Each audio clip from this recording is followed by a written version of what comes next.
It was a clear morning as the Air France flight prepared to depart from Europe to Ouagadougou, the capital of Burkina Faso. Among the passengers was a man who, at first glance, seemed like any other traveler.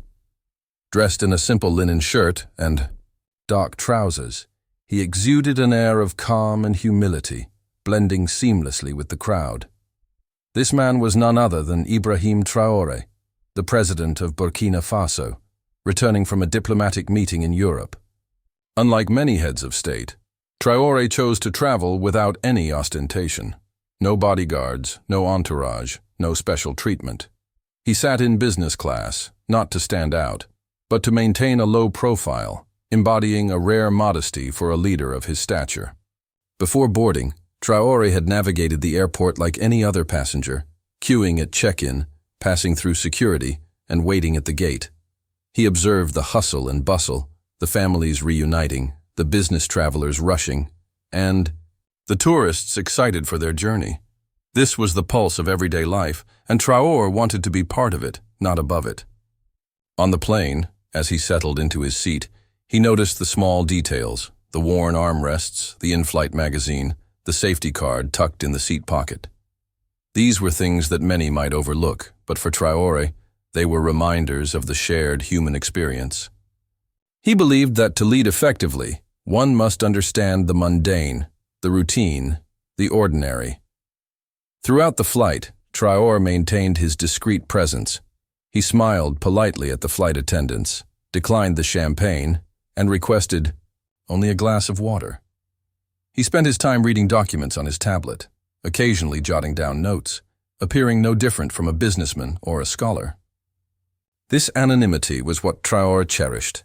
It allowed him to observe, listen, and understand the world without the barrier of his title. Earlier, he had struck up a conversation with a fellow passenger, a young Burkinabe student returning from studies in France. Unaware of Traore's identity, the student spoke passionately about his hopes for better education and a government that listens. Traore listened intently, nodding in agreement, offering words of encouragement without revealing who he was. As the plane began its descent, the landscape of Burkina Faso came into view, with its red earth, green fields, and scattered villages. Looking out, Traore felt a sense of pride for his homeland, a place rich in culture but fraught with challenges. He thought about the progress made and the work still to be done. His mind was already shifting from the tranquility of the flight to the responsibilities that awaited him. Upon landing, as passengers gathered their belongings, Traore remained seated, allowing others to exit first. He was in no rush to reclaim his presidential status. When he finally stood, he adjusted his shirt, picked up his small carry-on, and walked down the aisle with the same unassuming demeanor. Stepping off the plane, he was greeted by the warm African air and the sight of the airport tarmac. In the distance, he could see the official vehicles waiting, but for a moment he paused, taking in the scene. This was his country, his home, and he was ready to serve it once more. As he walked towards the terminal, a few passengers glanced his way, perhaps sensing something different about him, but none could pinpoint it. To them, he was just another traveler returning home. And that was exactly how Ibrahim Traore wanted it. Ibrahim Traore's choice to travel incognito was more than a personal preference. It was a statement of his leadership style. In a world where power often corrupts and distances leaders from their people, Traore sought to bridge that gap.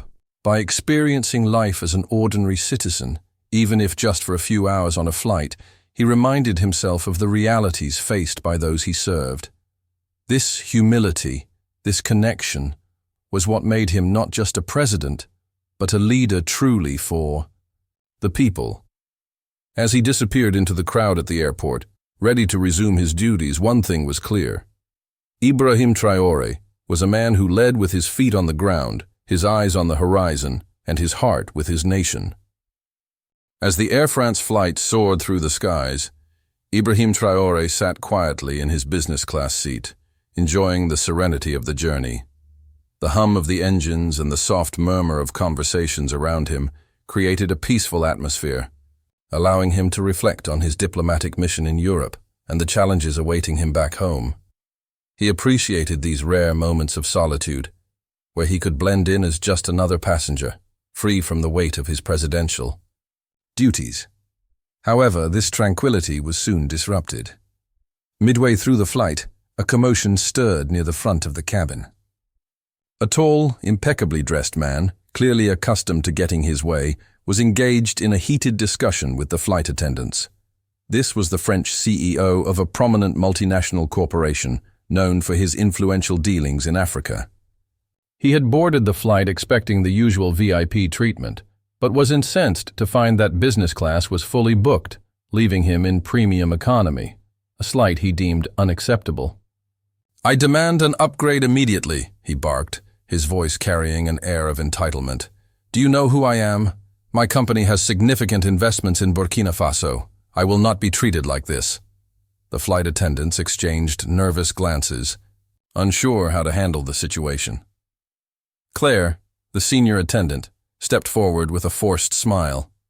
"Sir, I apologize, but business class is completely full. There's nothing we can do." The CEO's face reddened with anger. "Then make room. Surely, someone can be moved. I refuse to sit back there."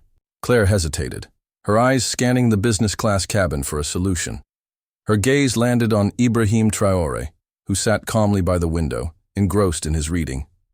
To her, he appeared unassuming, a black man in simple attire, without the trappings of wealth or status that she associated with business-class passengers.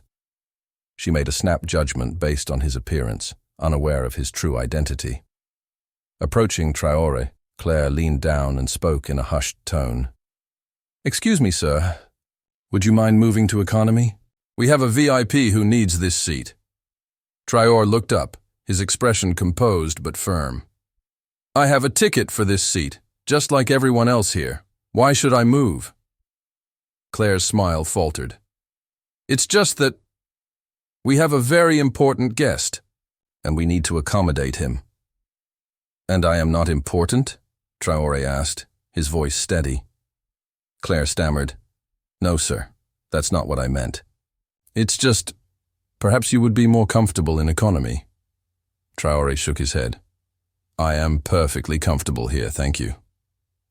Frustrated, Claire straightened up and walked back to the CEO, who was growing increasingly impatient. "Well?" he demanded. "I'm sorry, sir, but the passenger refuses to move," Claire whispered. "Then find someone else," the CEO snapped. "There must be others who don't belong here." Claire's eyes darted around the cabin and she began targeting other black passengers, assuming they too might be less likely to protest. She approached a young African couple seated a few rows back. "Excuse me, would you consider moving to economy? We can offer you compensation." The couple exchanged confused glances. "Why us?" the man asked. "We paid for these seats." Claire's tone grew sharper. "It's for operational reasons. Please cooperate." Tension rippled through the cabin as other passengers began to notice the discriminatory pattern. Whispers spread, and a sense of unease settled over the business class section. Traore, observing the scene, felt a mix of disappointment and resolve. He had hoped for a peaceful journey, but now he was witnessing firsthand the prejudices that still plagued society. As Claire continued her attempts to displace passengers based on their appearance, the atmosphere grew increasingly tense. The CEO, oblivious to the brewing storm, stood with his arms crossed, expecting his demands to be met. Little did he know that his arrogance and Claire's biased actions were about to collide with a force far greater than they could have imagined. Traore remained seated, his calm demeanor unshaken. He knew that soon, the truth would reveal itself, and those who had judged him by his skin rather than his character would face the consequences of their actions. In the tense atmosphere of the business-class cabin, Ibrahim Traore sat composed, his presence a quiet force amid the brewing storm. The scene had begun when Claire, the flight attendant, approached him and other black passengers, requesting they relinquish their seats in favor of a French CEO, a move that reeked of unspoken bias. Now, as Claire stood before him, clipboard in hand and authority waning, Traore's response was poised to shift the narrative. He leaned forward slightly, his dark eyes meeting hers with an intensity that demanded attention without aggression. "Can you explain," he began, his voice steady and clear, "why you've chosen me and these other passengers to move? We all hold tickets for these seats. Is there something about us, perhaps the color of our skin, that makes you think we belong elsewhere?" His words were not loud, nor laced with venom, but they carried a weight that silenced the cabin. Passengers turned in their seats, some with furrowed brows, others with quiet nods of agreement. Claire faltered, her earlier confidence dissolving. "It's not about that, sir," she replied, her voice trembling as she clutched the clipboard tighter. "We're just accommodating a VIP. It's standard procedure." Her eyes darted away, unable to hold his gaze, betraying her discomfort at the flimsy excuse. Traore tilted his head, his expression unchanging. "Standard procedure," he repeated, letting the phrase hang in the air. "Yet you bypassed others who look different from me. If this is about tickets, show me the policy that justifies this." The cabin buzzed with muted reactions. A woman across the aisle whispered to her companion, her tone indignant, while a man in a suit stared ahead, unwilling to engage. Traore, however, remained an island of calm. He could have ended the encounter with a single revelation, his title as president of Burkina Faso, but he chose not to. This was not about wielding power. It was about exposing a wrong. His identity remained his shield, unused, as he stood on principle alone. Claire pressed on, her voice rising slightly in desperation. "Sir, please, it's just a request." But Traore was immovable. "And I am requesting you to reconsider," he said firmly. "These passengers deserve the same respect as anyone else here. Move me, and you must move them all, based on reason, not bias." His resolve was unshakable, his demeanor a masterclass in dignity under pressure. Defeated, Claire retreated. Her steps hurried as she muttered an apology to the CEO, who glared but stayed silent. The tension eased, though the air remained heavy with unspoken questions. Traore settled back, gazing out the window at the endless sky. He had challenged the discrimination head-on, not as a leader, but as a man among equals, his composure a quiet triumph. The truth of his identity would surface later, but for now, his stand spoke louder than any title ever could. On the flight, the stark difference in how passengers were treated gradually became more apparent as the journey went on. Claire, the flight attendant, moved through the cabin with graceful expertise, but her attention was clearly divided. When approaching the French CEO, Claire's demeanor completely changed. She leaned slightly forward, her voice softer as she offered him a glass of champagne, her smile sincere and warm. "Would you like a warm towel, sir?" she asked, presenting it with a graceful gesture, as if he were a king. The CEO nodded in acceptance, his expression showing obvious self-satisfaction, as if he had long been accustomed to such special treatment. In contrast, when Claire passed by Ibrahim Traore, her attitude was entirely different. She barely glanced at him, walking faster as if wanting to avoid stopping near him for too long. When she was forced to speak with him, she asked briefly and coldly, "Would you like something to drink?" Her gaze quickly moving to the next row of seats. Traore, always calm, only requested a glass of water in a calm and humble tone. Claire nodded indifferently and continued walking, her aloofness so palpable it could be felt. This favoritism did not go unnoticed by the other passengers. Some exchanged glances, and some raised their eyebrows at the obvious injustice. A young woman sitting across the aisle whispered to her companion, "Did you see that?" She practically bowed to him. Her friend nodded, casting a glance at Traore, who remained calmly focused on the book in his hands. Meanwhile, the CEO seemed to thoroughly enjoy the attention. He struck up a conversation with Claire, his voice loud enough to be heard across the cabin. "I must say your service is perfect," he commented, his tone condescending. Claire smiled brightly, her cheeks slightly flushed, and responded, "Thank you, sir. We always strive to please our esteemed guests."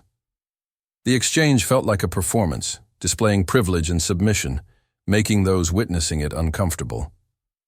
But Claire continued to give the CEO special attention throughout the flight, from serving snacks, adjusting his seat, to ensuring all his comforts were met, all done with excessive politeness.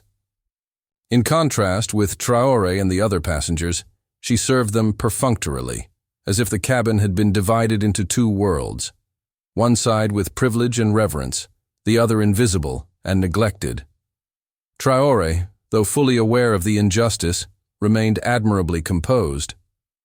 He did not let the unfair treatment bother him, nor did he seek attention. When the plane landed in Burkina Faso, he fastened his seatbelt, looked out the window, and smiled faintly, knowing that the small details of the flight would soon fade, in the face of the greater mission he was pursuing. Claire's favoritism, though obvious, was just a small example of the social injustices he was determined to change. As the Air France flight touched down on the tarmac in Ouagadougou, the cabin stirred with the usual flurry of passengers gathering their belongings. The golden Burkina Faso sun cast a warm glow over the red-soiled landscape visible through the windows, a stark contrast to the tension that had simmered throughout the flight. Ibrahim Traore, seated quietly in business class, adjusted his simple attire and prepared to disembark, his calm demeanor unchanged despite the discriminatory treatment he had endured. Claire, the flight attendant, moved through the aisle with her clipboard, still catering to the French CEO with exaggerated courtesy, oblivious to the seismic shift about to unfold. As the plane came to a stop, the cabin doors opened, and a palpable change in atmosphere swept through. Outside, a meticulously organized convoy awaited. Rows of black SUVs, military vehicles, and a contingent of Burkina Faso's elite presidential guard stood in formation, their uniforms crisp and rifles held in perfect alignment. The sight was breathtaking, a display of disciplined power that caused passengers to crane their necks and murmur in curiosity. "Is something happening?" a foreign traveler whispered nervously. "It looks like a state event," another replied, peering out the window. Claire, catching a glimpse of the scene, froze mid-step, her clipboard slipping slightly in her hands. The CEO, still basking in his perceived importance, smoothed his suit and remarked to Claire with a smug grin, "This must be for me. I told you my projects here are significant." Claire nodded absently, her earlier confidence replaced by a flicker of unease. But before anyone could move, a tall officer in a black beret boarded the aircraft, his boots echoing with authority. The cabin fell silent as he strode purposefully down the aisle, his eyes scanning each face until they settled on seat 2A. Stopping before Traore, the officer snapped to attention and raised a crisp salute. "Monsieur le Président, welcome home," he declared, his voice resonating with respect. A collective gasp rippled through the cabin. Claire's face drained of color, her hands trembling as she realized the man she had treated with indifference was none other than Ibrahim Traore, the president of Burkina Faso. The CEO's jaw dropped, his earlier arrogance evaporating as he stammered, "President?" Traore rose slowly, his expression serene yet commanding, acknowledging the officer with a simple nod. No words were needed. His presence spoke volumes. Passengers stared in stunned silence, some whispering in disbelief as the reality sank in. Claire's forced smile vanished, replaced by a look of panic as she replayed her actions, her dismissive tone, her attempt to displace Traore for the CEO. The CEO, now visibly shaken, took a step back, his confidence shattered by the revelation that he had disrespected the nation's leader. Outside, Burkina Faso's top ministers, including the Minister of Defense and the head of security, stood in the blazing heat, waiting to greet their president. Traore stepped off the plane, met by cheers from a crowd beyond the airport fence, his humble journey now a powerful testament to his leadership. The truth had been revealed, and with it came a reckoning. Claire and the CEO, still grappling with their shock, were about to face the consequences of their actions, unaware that their brief encounter with Traore would leave an indelible mark on their lives and resonate far beyond the confines of the aircraft.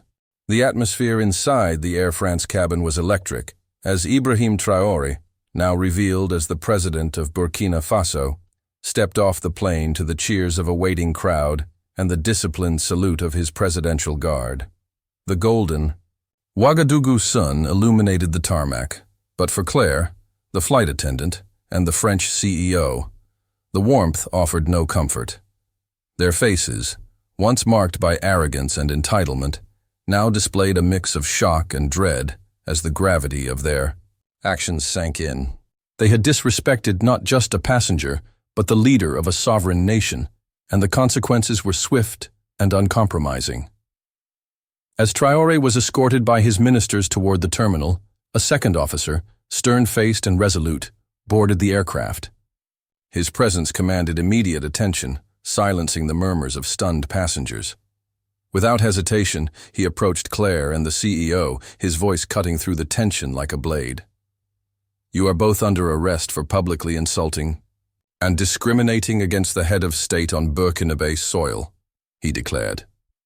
Claire's clipboard fell to the floor with a clatter, her hands trembling as she stammered, "This is a mistake. I was just doing my job."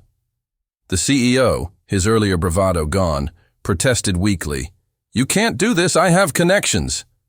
But their pleas fell on deaf ears. Two additional officers stepped forward, producing handcuffs that glinted under the cabin lights. The metallic click as the cuffs snapped around Claire's wrists echoed in the silent cabin, followed by the same sound for the CEO. Passengers watched, some in disbelief, others with quiet satisfaction, as the pair was led down the aisle, heads bowed, their earlier confidence replaced by humiliation. The CEO's tailored suit seemed to hang awkwardly now, and Claire's once pristine uniform appeared disheveled, as if mirroring their fall from grace. They were escorted off the plane and into separate black SUVs, surrounded by elite guards, who offered no words, only the cold efficiency of justice. Outside, the French embassy scrambled to respond, with diplomats making frantic calls to Burkina officials, pleading for leniency. Air France, equally desperate to mitigate the public relations disaster, issued a hurried statement expressing regret. But the words rang hollow against the backdrop of Traore's dignified stand. Burkina Faso's Ministry of Justice was unmoved, formally charging Claire and the CEO with public insult, discrimination, and abuse of power. The charges carried significant weight, reflecting the nation's resolve to uphold its sovereignty and dignity. Back at the airport, the scene unfolded under the watchful eyes of the press, who captured every moment: the handcuffs, the lowered heads, the military precision. Social media erupted, with hashtags like Choose Respect Africa trending globally, as the story of Traore's quiet strength and the offender's downfall spread like wildfire. Claire, now in a detention center, broke down during questioning, sobbing, "I didn't know who he was."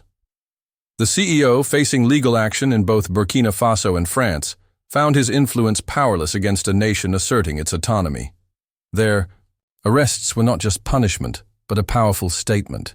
In Burkina Faso, respect and equality trump privilege, and no one is above the law. The arrests of Claire and the French CEO on the tarmac of Ouagadougou's airport marked the beginning of a seismic wave that rippled far beyond Burkina Faso's borders. As Ibrahim Traore, the nation's president, was welcomed by his ministers, and a cheering crowd, news of the incident, his mistreatment on the Air France flight, and the swift justice that followed, ignited social media platforms. Grainy cell phone videos of the handcuffed offenders being led away, juxtaposed with images of Traore's calm dignity, spread like wildfire. Hashtags such as Respect Africa and Stand with Burkina trended globally, amassing millions of views within hours. African youth, in particular, celebrated the moment, sharing memes and posts that hailed Traore as a symbol of resistance against prejudice and lingering colonial attitudes. This is the new Africa, one tweet declared, capturing the sentiment of a continent reclaiming its pride. The outrage was palpable, not just in Burkina Faso but across Africa and the diaspora. Commentators on X and other platforms dissected the incident, calling out the blatant discrimination Traore and other black passengers had faced. They judged him by his skin, not his seat, one viral post read, encapsulating the injustice. The French CEO's arrogance and Claire's biased actions were seen as relics of a colonial mindset, where wealth and European privilege trumped dignity.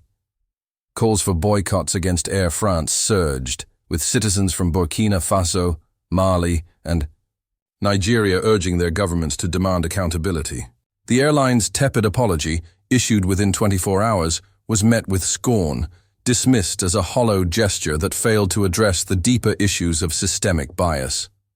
Amid the global uproar, Traore addressed a small press gathering at the airport terminal, his voice steady and resolute. Standing before a backdrop of Burkina Faso's flag, he spoke words that would resonate far beyond the moment. In Burkina Faso, we do not measure a person's worth by their skin, their wealth, or their titles, he said. We value dignity, humanity, and respect for all. This is the Africa we are building, one that bows neither to money nor to the shadows of colonial habits. His message was a clarion call, asserting Burkina Faso's sovereignty and rejecting the hierarchies that had long marginalized African nations. Traore's refusal to gloat or sensationalize the incident only amplified his stature, presenting him as a leader who led by principle, not vengeance. The incident became a turning point, galvanizing discussions about equality and justice. In classrooms, markets, and online forums, people debated the need to dismantle outdated power structures. Traore's stand inspired a generation, with young Africans citing his humility and resolve as a blueprint for leadership. The story of a president traveling incognito, facing discrimination, and emerging triumphant without raising his voice became legend. It underscored a powerful truth. True power lies in integrity, and Burkina Faso, under Traore's leadership, was charting a path where respect and equality were non-negotiable. As the world watched, the incident cemented Traore's legacy as a beacon of dignity, proving that even in the face of prejudice, a quiet stand could spark a revolution.